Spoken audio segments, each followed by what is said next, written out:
Very good chapter, fresh chapter, chapter number 3, BST, class 12, CBSE. Interesting chapter, good chapter. Business environment होता क्या है? सबसे पहले तो ये देख लेते हैं। बहुत सारी चीजें आपने पढ़ी है, बहुत सारी चीजें आप सुनते आ रहे हो। आपको बस इतना याद रखना है कि कोई भी बिजनेस ना कहाँ पे काम करता है, सोसाइटी में काम करता है। और सोसाइटी में जितनी भी चीजें रहती हैं, वो सब कुछ, चाहे कुछ भी हो, वो भी बिजनेस एनवायरनमेंट का पार्ट है। बिजनेस एनवायरनमेंट का मतलब बिजनेस कहाँ परफॉर्म करता है। ठीक है, बिजनेस के किसी भी डिसीजन से किन किन लोगों को फर्क पड़ सकता है। अब वो दो टाइप के होते हैं। एक होते हैं बिजनेस के अंदर के लोग यानी कि इंटरनल्स, और एक बाहर के लोग यानी एक्सटर्नल्स। यानी बिजनेस का एनवायरनमेंट ये दोनों है, इंटरनल एनवायरनमेंट भी और एक्सटर्नल एनवायरनमेंट भी। अब किस किस तरीके से किस किस को इफेक्ट पड़ता है वो पूरा हम लोग चैप्टर पे पढ़ेंगे। And to the ones who are watching this video, I really hope आपको पता है about the free sessions going on Saturdays and Sundays at 8 p.m. sharp. Fine.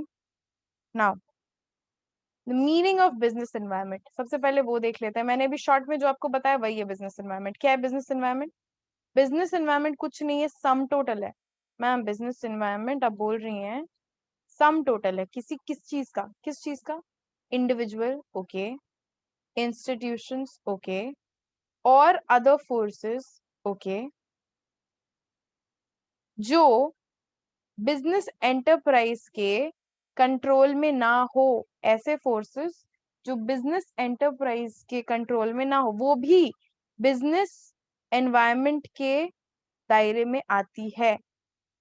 ठीक है, फिर से मैं बोल रही हूँ, इंडिविजुअल, ओके, इंस्टीट्यूशंस, ओके, ऐसे फैक्टर्स जिसका बिजनेस मतलब बिजनेस एंटरप्राइज का जिसके ऊपर कंट्रोल ना हो, बट स्टिल बिजनेस के किसी डिसीजन से इस पार्ट को भी इफेक्ट पड़ता है, इनको भी फर्क पड़ता है, या बिजनेस की परफॉर्मेंस से इन फैक्टर्स को भी फर्क पड़ता है, वो भी बिजनेस एनवायरनमेंट में आता है। नाउ यहाँ पे एग्जाम्पल दिया है, ठीक है, जैसे यूनिवर्स। क्या बोला कि just take the universe, take the whole universe, subtract it the subset that represents the organization, and the remainder is environment.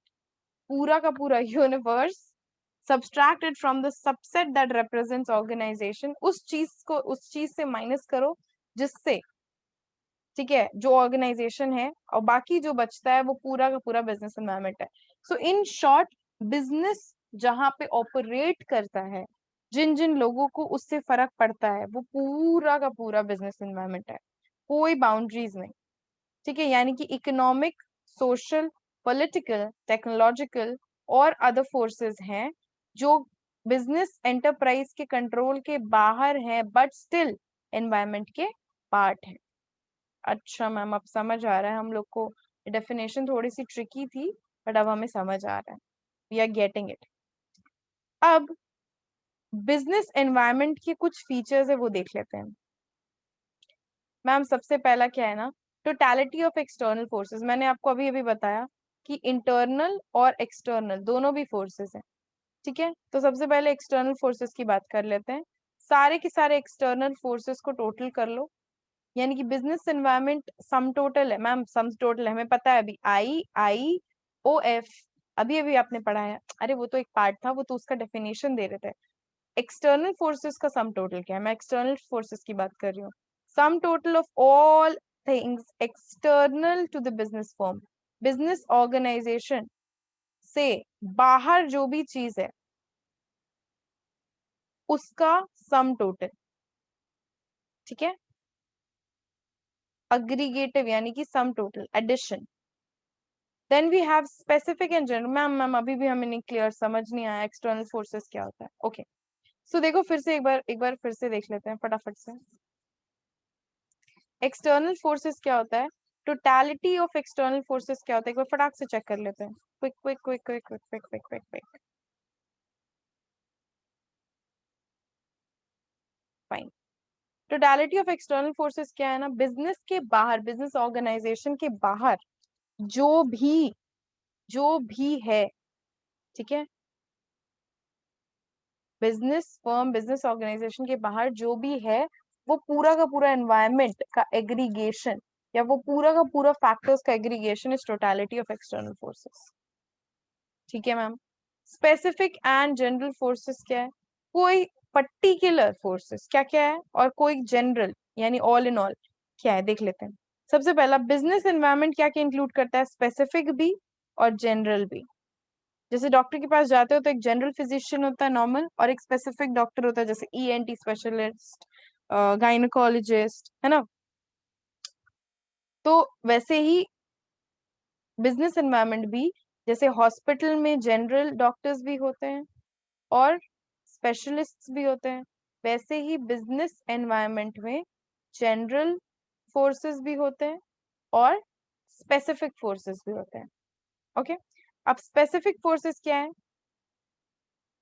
Investors, customers, competitors, suppliers, जिनके इंडिविजुअली, ठीक है, मतलब ये अकेले अकेले में कंपनी के फैसले या कंपनी के डिसीजंस को डे टू डे वर्किंग में अफेक्ट कर सकते हैं, इनका बिहेवियर कंपनी के लिए डायरेक्टली इफेक्टफुल होता है, अफेक्टिव होता है। ठीक है, ओके मैम, समझ गए। जनरल फोर्सेस क्या हो गया, जैसे कि सोशल, पॉलिटिकल या लीगल, टेक्नोलॉजिकल कंडीशंस, जो बिजनेस एंटरप्राइजेस को इम्पैक्ट कर सकते हैं इनडायरेक्टली, ये डायरेक्टली अफेक्ट करते हैं और ये इनडायरेक्टली। मैम एक एग्जांपल, मैम ओके, पहले ले लेते हैं स्पेसिफिक का। मान लो एक बॉडी ऑफ कस्टमर या फिर एक टारगेट कस्टमर जो भी किसी कंपनी का था, ठीक है, उसका कोई बहुत बड़ा सब्स्टिट्यूट आ गया, या उसको अब प्राइजेस नहीं समझ आ रहे हैं, या फिर उसको कोई फैक्टर ऐसा आ गया उसके लाइफ में या इस पूरे के पूरे कस्टमर फोर्स के सामने, जिसकी वजह से अब इट्स नॉट पॉसिबल कि वो एक बिजनेस एंटरप्राइज जिससे वो पहले डील कर रहा था उससे अब डील करे।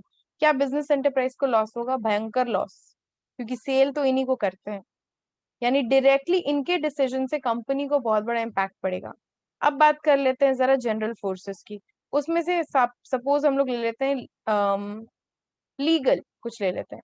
तो मान लो लॉ में कोई एक चेंज आया, और लॉ में चेंज आने की वजह से, ठीक है, और लॉ क्या चेंज है मैं बताती हूँ। लॉ में चेंज आ गया, मान लो इंपोर्ट एक्सपोर्ट पे ड्यूटी लगती थी, कस्टम ड्यूटी बोलते हैं हम लोग, जब हम लोग बाहर से सामान अपने कंट्री में खरीदते हैं ना, which do we call import.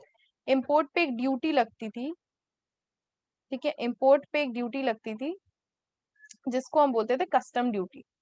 यानी मान लो बाहर से आप सामान मंगवा रहे हो अपने कंट्री में, आपको वो सामान खुद के पोजेशन में लेने के लिए एक अमाउंट देना पड़ेगा, जिस टैक्स को या जिस अमाउंट को हम कस्टम ड्यूटी बोलते हैं। बदमाश कंपनी देखी है, वो लोग कौन सा कंपनी था वो, एडिडास था शायद, रिबॉक, हाँ, ओके, रिबॉक के शूज मंगा रहे थे, एंड रिबॉक के शूज अगर वहां पे उनको कॉस्ट पड़ता था 1,000 रुपए, तो कस्टम ड्यूटी पे लाने के बाद वो कुछ 2,200 के आसपास का मिलता था, क्योंकि काफी ज्यादा ड्यूटी लगता था।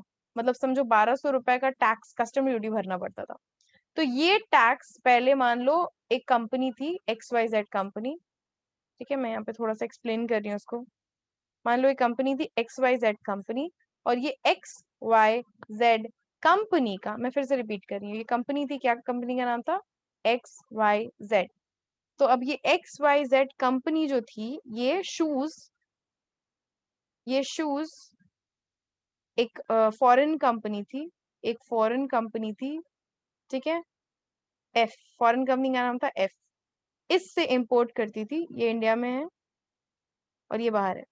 अब ये फॉरेन से इंपोर्ट करते हैं, इंपोर्ट करते हैं, यहाँ पोर्ट पे आ गया, सारा सारा सामान यहाँ पे रख दिया हमने, यहाँ पे पोर्ट है, पोर्ट से जब आप क्लियर करवाओगे, आपको कस्टम ड्यूटी देनी पड़ेगी, तब ये पूरा का पूरा चीज क्लियर होगा, और फिर आप सामान लेके जा सकते हो। बट यहाँ पे आपको एक अमाउंट देना पड़ेगा, यही अमाउंट, ये जो एक्स्ट्रा अमाउंट, ये अमाउंट तो आपने इनको दिया, ये 1,000 रुपए तो इनको दिया, यहाँ 1,200 आपको पे करना है इनको क्लियरेंस के लिए, तो यानी आपको पड़ गया वो एक सामान 2200 का। समझ रहे हो? तो मान लो लॉ आया कि ये कस्टम ड्यूटी को बहुत ज्यादा बढ़ा दिया गया है या कस्टम ड्यूटी को कम कर दिया गया है, जिसकी वजह से आपके कॉस्ट पे अफेक्ट पड़ेगा, राइट? तो इनडायरेक्टली, कहीं ना कहीं इनडायरेक्टली आपके बिजनेस को फर्क पड़ेगा। तो जनरल फोर्सेस लीगल वाला एग्जाम्पल हो गया और स्पेसिफिक फोर्सेस कस्टमर वाला एग्जाम्पल हो गया। आई रियली होप आपको समझ आ रहा है। Next we have interrelatedness. अब इंटर रिलेटेडनेस क्या होता है एक बार चेक कर लेते हैं। बहुत सारे एलिमेंट्स हैं या पार्ट्स हैं, किसके मैम? बिजनेस के, बिजनेस एनवायरनमेंट के, जो एक दूसरे से क्लोजली इंटर रिलेटेड है।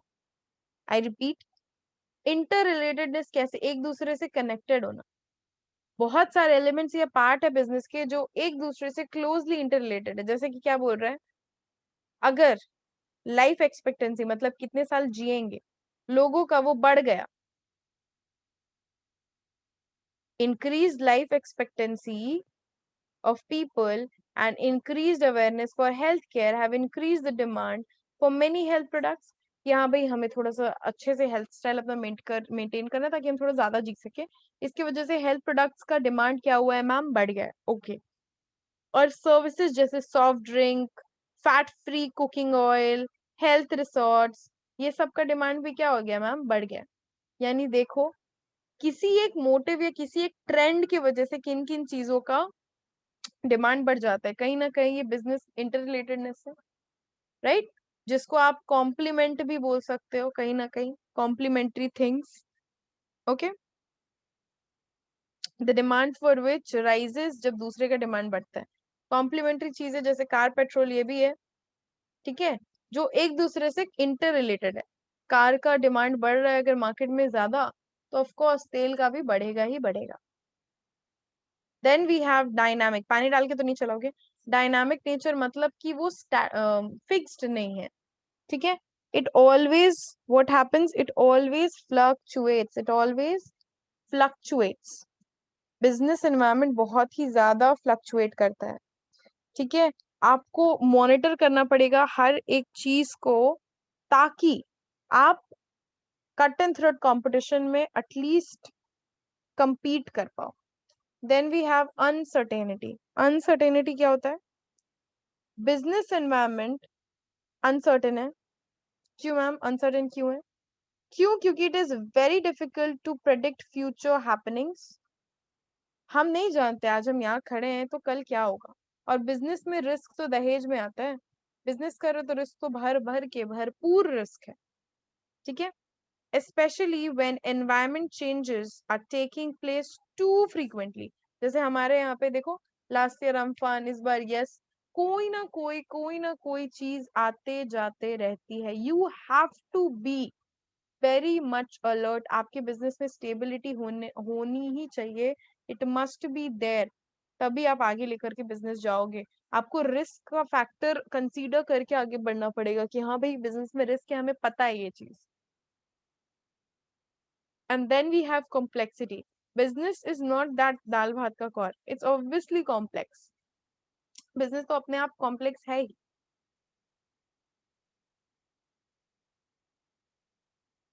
So business is complex. Since business environment consists of numerous interrelated and dynamic conditions or forces which arise from different sources, it becomes difficult to comprehend.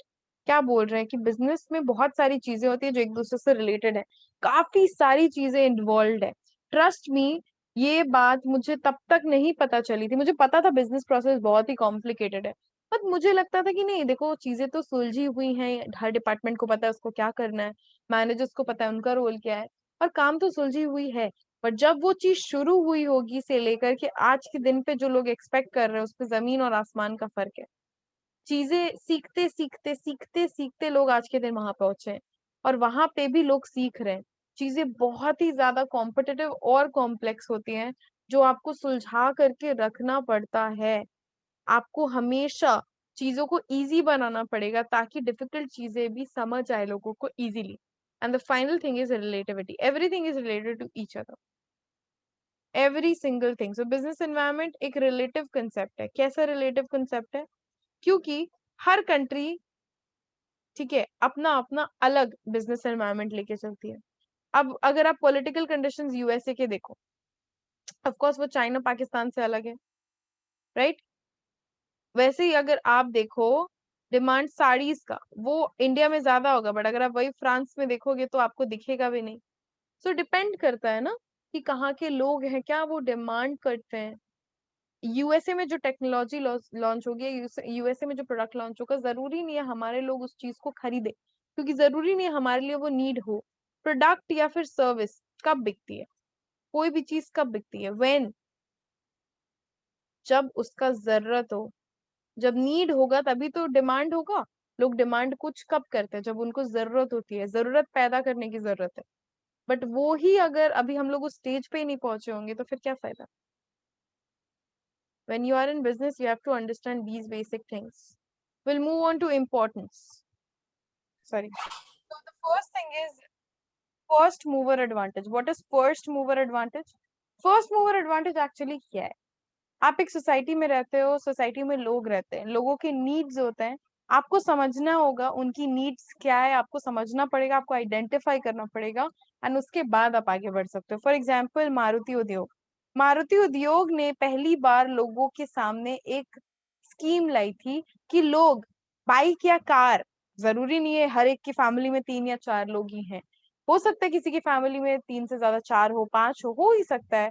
But एक middle class family जो एक scooty या bike afford कर सकती है, वो कैसे अपने फैमिली को लेके ट्रैवल करेगी, या फिर 3 लोग भी हैं तो दूर जाना है अगर कहीं, तो कैसे ट्रैवल करेगी। तो पहली बार उन्होंने 2012 में, आई गेस, या वो यही एग्जाम्पल दिया है क्या यहाँ पे भी, हर बुक यही देता है। ये रहा मारुति उद्योग, लीडर था स्मॉल कार का, जो नैनो लेकर के आया था वो मिडिल क्लास पॉपुलेशन के लिए, देखो, दिस इज द एग्जाम्पल। ठीक है। सो फर्स्ट टाइम उन्होंने गाड़ी निकाली थी, और वो भी budget friendly, middle class family के बजट में जो आ जाए। साथ में कितने सारे अलग अलग बिजनेसेस हैं, अभी आपको पता होगा ईएमआई ऑप्शन निकला है, पहले नहीं होता था।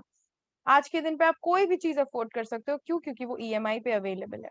आज के दिन पे आप कुछ भी, चाहे वो एक एक एसी हो या फिर कोई सर्विस हो, आप सर्विस आज ले लो पर आप पेमेंट आराम से करो। इससे क्या होता है, people can purchase more with in their fixed amount of income.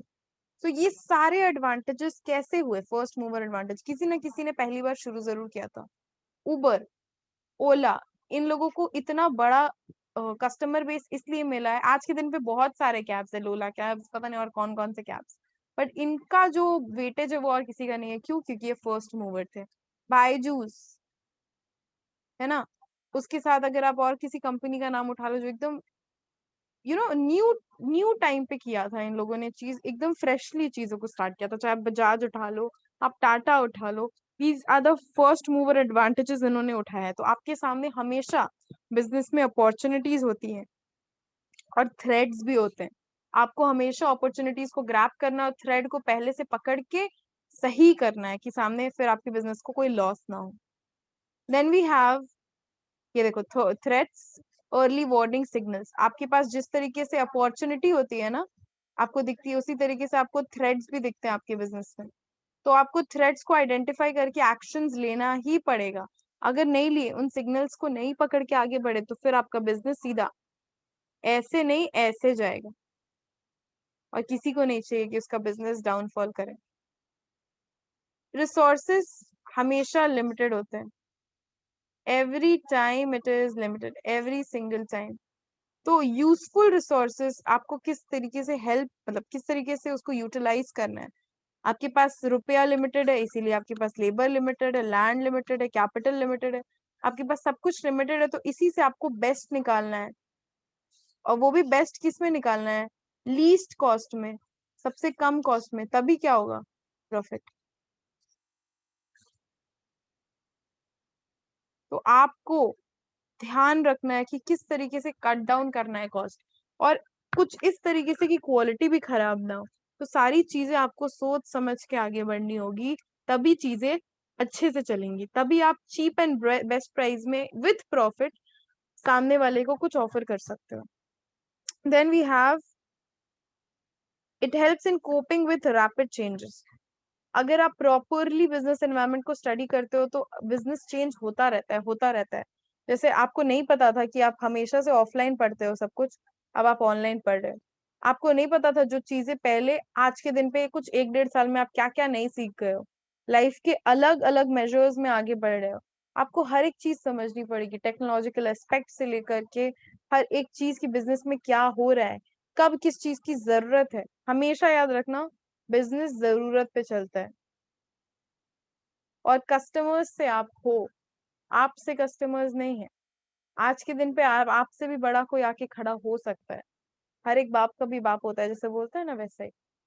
सो आपसे भी बड़ा कोई आके खड़ा कर सकता है, पर जरूरी नहीं है वो आपके कस्टमर बेस को ले ले। क्यों? क्योंकि आप जो प्रोवाइड कर रहे हो सकता है उसके पास वो ना हो। तो you have to be competitive in terms of money, in terms of quality and every single thing. आपको बेस्ट लीस्ट प्राइस में देना है। आपको चेंजेस के संग कोप करना है, आपको समझना है कि चेंजेस किस तरीके से आ रहे हैं, आपको किस तरीके से उन चेंजेस के थ्रू होकर के आगे बढ़ना है। And then we have, it helps in assisting in planning and policy formulation. आप अगर बिजनेस एनवायरनमेंट को आज स्टडी कर पा रहे हो अच्छे से, तो आप अपनी कंपनी का पॉलिसी खुद बना सकते हो। आप चीजें प्लान करके आगे खुद कर सकते हो, राइट? आपको दोनों भी चीजें देखनी पड़ेंगी, अपॉर्चुनिटीज भी और थ्रेड्स भी। किसी भी बिजनेस एंटरप्राइज को सब कुछ समझना पड़ेगा। They have to plan things. उनको प्रॉपर गाइडलाइंस बनाने पड़ेंगे जिसके थ्रू वो आगे बढ़ सके। So the main thing is कि जो बिजनेस में चल रहा है, सॉरी, जो एनवायरनमेंट में चल रहा है, उसको देख के अगर आप सीखते हो, उसको देख के अगर आप अडेप्ट करते हो, तो आपसे बड़ा कोई नहीं। देन वी हैव परफॉर्मेंस का इंक्रीमेंट, इम्प्रूवमेंट। तो ऑफ कोर्स अगर आप बिजनेस एनवायरनमेंट को स्टडी करते हुए चलते हो, लोगों के रिव्यूज लेते हुए चलते हो, आगे बढ़ते हो अपने बिजनेस में सब चीज को समझ करके, तो ऑफ कोर्स आपका परफॉर्मेंस ग्रो करेगा। You must learn from your mistakes. Mistakes करना बड़ा बात नहीं है, बट उस मिस्टेक से अगर आप कुछ सीखे नहीं और फिर से वो मिस्टेक करते हो, तो आप गलत हो। आप एक बार कहीं लेट पहुंचते हो, उसकी वजह से आपका कोई बड़ा नुकसान होता है, वो आपकी गलती नहीं है। बट उस नुकसान से भी अगर आप नहीं सीख करके आगे बढ़ते हो, तो वो आपकी गलती है। आपको तो घर से टाइम से निकलना चाहिए था, टाइम से पहले निकलना चाहिए था। This is it. Then we have dimensions. अब डायमेंशंस क्या है, मैंने आपको ऑलरेडी पॉलिटिकल और इसके बारे में बताया है। लेट्स सी, आपके यहाँ पे एक चार्ट जरूर बना होगा आपके बुक में। या हियर इट इज। ये आपका बिजनेस एनवायरनमेंट है, और ये क्या है, डायमेंशंस। और सब कुछ कितने टाइप्स के होते हैं आपने ऑलरेडी पढ़ा हुआ है। डायमेंशंस ऑफ बिजनेस एनवायरनमेंट आपने पढ़ा। बिजनेस एनवायरनमेंट में दोनों भी चीजें होती हैं, जनरल और स्पेसिफिक। अब इसमें भी आपने अलग अलग चीजें पढ़ी थी, क्या क्या कस्टमर्स थे, क्रेडिटर्स थे। जनरल में क्या था, लीगल था, पॉलिटिकल था। ठीक है, तो ये पूरा का पूरा बिजनेस एनवायरनमेंट आपके सामने पटक के रख दिया। मैं शॉर्ट शॉर्ट में बताती हूँ फटाफट क्या है, क्विकली। ये चैप्टर हम लोग थ्योरेटिकली पढ़ रहे हैं। जब इस चैप्टर का रिवीजन करेंगे तो प्रॉपर पीपीटीज के साथ करेंगे। बट आई सजेस्ट, जब आप चैप्टर पढ़ते हो, तब हमेशा एक चीज आपको दिमाग में रखनी चाहिए, और वो क्या है, वो है एक सिंपल सी चीज। What is it ma'am? It is nothing but the theory part. आपको जब आप बीच के लाइन से अगर नहीं पढ़ रहे हो, स्ट्रेट कट आप अगर आगे पढ़ रहे हो, तो that is very very very very very very harmful to you. क्योंकि आपको पता ही नहीं है कि कंटेंट क्या है। थोड़ा सा नॉलेज लेकर के उससे भी थोड़ा सा लिखना, आप सीखे ही 30% हो, तो पेपर में ऑफ कोर्स 10% उतारोगे ना। पर अगर आप जानते 100% हो, तो पेपर में 70 जरूर उतारोगे। This is the thing. Revision के टाइम पे शॉर्टकट में पढ़ो, और जब पहली बार पढ़ रहे हो तो कोर थ्योरी पढ़ो, बुक के अंदर से पढ़ो, बुक लेके बैठो। लेट्स सी, इकोनॉमिक डेवलपमेंट क्या है, देखो। इकोनॉमिक नाम ही है, रुपया आ गया यहाँ पे। ठीक है मैम, क्या होता है ये? तो कोई भी इंटरेस्ट रेट, कोई भी disposable income of the people आप उठा लो। लास्ट क्लास में मैं इकोनॉमिक्स के पढ़ा रही थी, सीए फाउंडेशन को, डिस्पोजेबल इनकम क्लास 11 में पढ़ा था इसके बारे में। रेट्स, इन्फ्लेशन रेट्स, ये सारे क्या है, स्टॉक मार्केट इंडिसेस क्या है ये सब, वैल्यू ऑफ रुपी, ये सब कुछ इकोनॉमिक फैक्टर्स हैं जो अफेक्ट करते हैं आपके बिजनेस एंटरप्राइज को। यानी these are the economic factors. Ma'am क्या क्या बोला आपने? अरे इंटरेस्ट रेट बोला मैंने, स्टॉक मार्केट के इंडिसेस मैंने आपको बोला। मैम इंडिसेस क्या है? अरे बढ़ता घटता है ना मार्केट इंडेक्स, उसके बेसिस पे। ठीक है, उसके साथ मैम रुपया का वैल्यू अपना गिर रहा है, बढ़ रहा है as compared to global market. Fine. उसके बाद ma'am disposable income. Ma'am disposable income क्या होता है? आपने जो टोटल कमाया, जो आपने कमाया, हाँ, टोटल इनकम जो आपने कमाया, उसमें से अगर आप टैक्स दे देते हो गवर्नमेंट को, तो आपके पास जो खर्चा एक्सपेंस करने के लिए या फिर एक्सपेंड करने के लिए और सेविंग्स के लिए जो रुपया बचता है, उसको आप बोलते हो डिस्पोजेबल इनकम। ठीक है मैम, इकोनॉमिक फैक्टर हमें समझ आ गया मैम। सोशल फैक्टर दिखा दीजिएगा जरा। ओके, आओ आओ देख लेते हैं।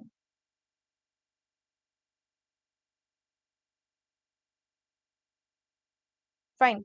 सो सोशल इन्वायरमेंट ऑफ बिजनेस क्या क्या इंक्लूड करता है देख लेते हैं। Custom, tradition, values. मैम ये सब बिजनेस एनवायरनमेंट में, अरे कितना बड़ा रोल प्लान करता है, क्या पता तुम। आओ इधर देखते हैं। तुमने देखा है ट्रेंड, सोसाइटी के एक्सपेक्टेशन, बिजनेस से क्या वो एक्सपेक्ट करती है। जैसे कि फॉर एग्जाम्पल यहाँ पे देखो, celebration of Diwali, Eid, Christmas, Guru Parv. India में कितने सारे अपॉर्चुनिटीज होते हैं लोगों के सीजनल बिजनेस करने के लिए। छोटे छोटे बिजनेस वाले लोग क्या करते हैं, या फिर जो लोग डेली बेसिस पे चीजें बेचते हैं, वो सीजन के बेसिस पे प्रोडक्ट्स उठाते हैं। बट ये सीजन के बेसिस पे प्रोडक्ट्स उठाते हैं तो मैन्युफैक्चर भी तो होते हैं। यानी सोचो कितना बड़ा मार्केट है, इतना बड़ा कंट्री, इतना बड़ा मार्केट। ग्रैब करना तुम्हारा काम है, किस तरीके से जाकर तुम लोगों को ये क्या बोलते हैं, इन्फ्लुएंस करते हो अपने प्रोडक्ट्स के लिए, और उनको बेस्ट क्वालिटी प्रोडक्ट देते हो ताकि लॉन्ग टर्म कस्टमर बेस बना रहे। वो आपके ऊपर है। तो आपको सोशल बेस भी फॉलो करना होगा। फिर we have technological base. Ma'am क्या टेक्निक्स, टेक्नोलॉजी आज के दिन पे तो सब कुछ इम्पोर्टेंट है। आपको लगता है आईफोन का जो सीरीज आया होगा वो 1 से शुरू हुआ होगा, तो आज अगर ऐसे 12 पे पहुंचा है, तो कैसे पहुंच गया? उड़ के थोड़ी पहुंचा है। हर बार किसी ना किसी, किसी ना किसी, किसी ना किसी, किसी ना किसी टेक्नोलॉजी के ऊपर या फिर प्रोडक्ट के ऊपर डेवलपमेंट हुआ है, एडवांसमेंट हुआ है, तब जाके आज उस प्रोडक्ट का रेट जो भी होगा आज के दिन पे तो लैक्स, 1 लाख प्लस है। कैसे? How is it possible? Very simple, the possibility is only and only because of technological advancement. आज के दिन पे आप कितनी सारी चीजें कर सकते हो, किसी से भी कभी पे भी कनेक्ट कर लेते हो। We have Google, we have www dot, we have internet, we have the best thing in the world, internet. कुछ क्लिक्स में, कुछ बटन्स में आपको सब कुछ पता चल जाता है। And then we have political environment. Ma'am कौन सा एनवायरमेंट? गवर्नमेंट, रिप्रेजेंटेटिव्स, राइट, वो बिजनेस के ऊपर एक होल्ड रखते हैं ना। पॉलिटिकल एनवायरनमेंट में पॉलिटिकल कंडीशंस है कि पीस है कि नहीं, कंट्री में शांति है कि नहीं, कंट्री में पॉलिटिक्स की वजह से किन किन तरीकों के चेंजेस आ सकते हैं, पॉलिटिकल कंडीशंस कैसे चल रहे हैं, आप अगर प्रेडिक्ट कर सकते हो उसके बेसिस पे अगर आप कोई अपने बिजनेस का डिसीजन ले सकते हो। ये सारी चीजें क्या है? कुछ नहीं है but political environment. Next what do we have? Legal environment. Now legal environment क्या क्या इंक्लूड करता है? Legislations, okay ma'am. कौन पास करता है? Government, okay ma'am. मैम नहीं समझ आया। अरे लीगल, लीगल मैंने भी पढ़ा है ना, लॉज पास कौन करता है? पार्लियामेंट से बन के आता है, गवर्नमेंट पास करती है। बट जजमेंट, कोर्ट की अथॉरिटीज, कितने सारे ऐसे फैसले हैं जिनकी वजह से लोगों को फर्क पड़ता है, राइट, और वो इम्प्लाई होता है पब्लिक को, और उसके बाद बहुत सारी चीजों पे फर्क पड़ता है। यहाँ पे देखो सोशल एनवायरनमेंट का एक कुछ दिया हुआ है, क्या है देख लेते हैं। एक्टिविटी है, कांटेक्ट करो 10 फैमिलीज को जिनको आप जानते हो, पता करो उनके कंजम्पशन में क्या चेंज आया है, हैबिट्स में क्या चेंज आया है लास्ट 5 साल में, और फिर देखो कि बिजनेस किस तरीके से उस उन चीजों की वजह से काम करना बदला है। Fashion industry, formal wear, electronic gadgets, आपको दिख रहा है, कॉस्मेटिक इंडस्ट्री, डिमांड बढ़ा है, फूड हैबिट्स, पैकेज्ड फूड आज के दिन पे मिलता है। तो कितनी सारी चीजें हैं। पहले आप लोग एक एक रिचार्ज कार्ड आया करता था, आप कॉइन से इसको स्क्रैच करते थे, एक नंबर होता था वो अपने मोबाइल पे डालते थे आप, एंड देन आपका मोबाइल रिचार्ज होता था। आज के दिन पे वो ये सिस्टम ही तो खत्म हो गया। आज के दिन पे क्या होता है, ये कंपनीज निकाला करती थी, आज के दिन पे भी कंपनीज ही रिचार्ज करती है, बट यूपीआई हो गया है, सब कुछ ऑनलाइन हो गया है। अगर आप दुकान पे भी जाते हो रिचार्ज करने तो सब कुछ ऑनलाइन ही हो गया है। पहले जो दुकान पे बैठ कर के रिचार्ज किया करते थे उनको एक कमीशन मिला करता था। आज के दिन पे तो कोई भी कभी भी रिचार्ज कर सकता है, इट्स वेरी सिंपल। तो कितनी सारी चीजें जो चेंज हो गई हैं पिछले टाइम से अभी तक।